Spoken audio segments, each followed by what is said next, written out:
So for you, when did you start seeing Crip and kind of come on the scene with Tukey? Like, I guess, yeah, when did it start popping up on your radar? When it changed from being a clique to actually start being a gang? Or did Crip start Well, off as a we're the Crip? West Side Crips. Okay. We're not from the East Side. That's Raymond Washington. And you had James Compton, Compton Moto, Baba Lou, only one of the few that was there that bobbled both sides that can actually speak from two perspectives is Baba Lou.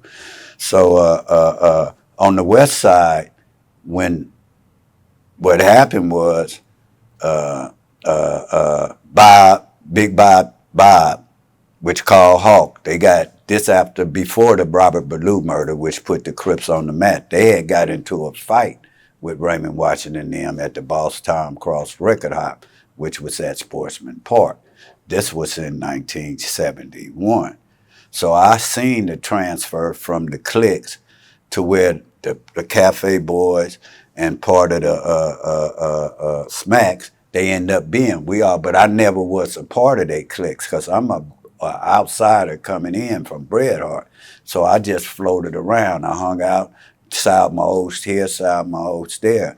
So I seen it when the Crips started to formulate from East Side, West Side. That was in 1971. I was 14 then. And by 1972, they had solidified to where now it's Soul Train, Gang Banging, and Pop Locking. Got you. So now here it is coming up. Like you go to juvenile when you're younger. When did your crime start to like escalate? Like when did you feel like you really start to really integrate into like just street life and street business? Oh, I started going to jail at 14, and by the time it's 1975, I had racked up over 40-something arrests in that period. And the first time I went to jail, I never will forget. They picked me up, put me in a little cell, gave me an Archie comic book, had to read it from the moonlight, penitentiary-looking San Quentin mattresses with the little pinstripe, peppermint stripes. And I cried all night. And I was getting out the next morning. And I said, I'd never come back to jail again. Just get me out. I was back there 2 weeks later. Oh, man. And it never stopped after that. So you get into this gang life and things of that nature. When did you start seeing a bunch of different segments of Crippin' starting? Like you got the Hoovers and the Rolling 60s and things of that nature. And when did these inner wars start? Well, they didn't start on the West Side. Took you after the Ballou murder. That most of the guys that went, you can Google the Robert Ballou murder at the Palladium over the leather coat. And most of the guys that were involved in that were from my side of town, and we all grew up. They might have been a little bit older, and I knew their brothers. So from the West Side, in 1972, that happened in about April 1972. And that took on that persona. And then this before Colors or anything like that. Then Tookie ended up getting out of Factor Brookings and started working in Compton at a boys' home where he was working with Juvenile Hall, Bob Simmons, and I think Fred Shaw.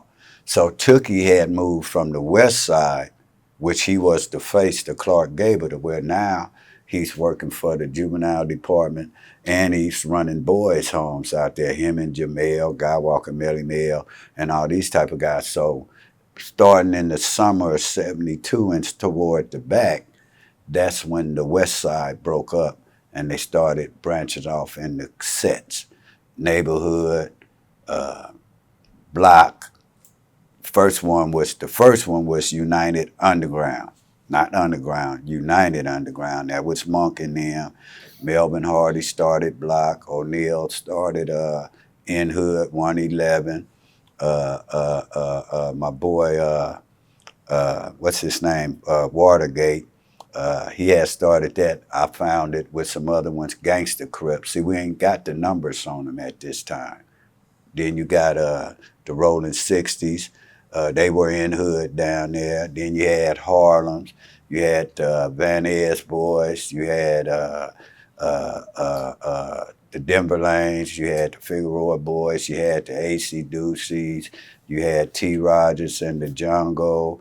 You had the Karate Families, but they wasn't called Bloods. If you didn't have the name Crip at the ending of your conversation, you wouldn't know that they was Crips. So back then, you had to really walk up to somebody and ask them, "Where you from?" Okay. Or like when we started, when the West Side, East Side, and Compton would meet, just before they started going into sets, it'd be like, "Oh, I'm Scub, West Side Crip." So it was at one time a term of greeting because we didn't know each other. And people don't understand the Crips were a youthful gang. They wasn't older established guys. The average age of the Crips was probably 14 to 19 on the West Side at the most, because we didn't have the gang sort of entrenchment sort of history that they had in Compton, Watts, the Pygmies and so forth, and Gotcha. stuff like more. We didn't have that because they were integrating on that side.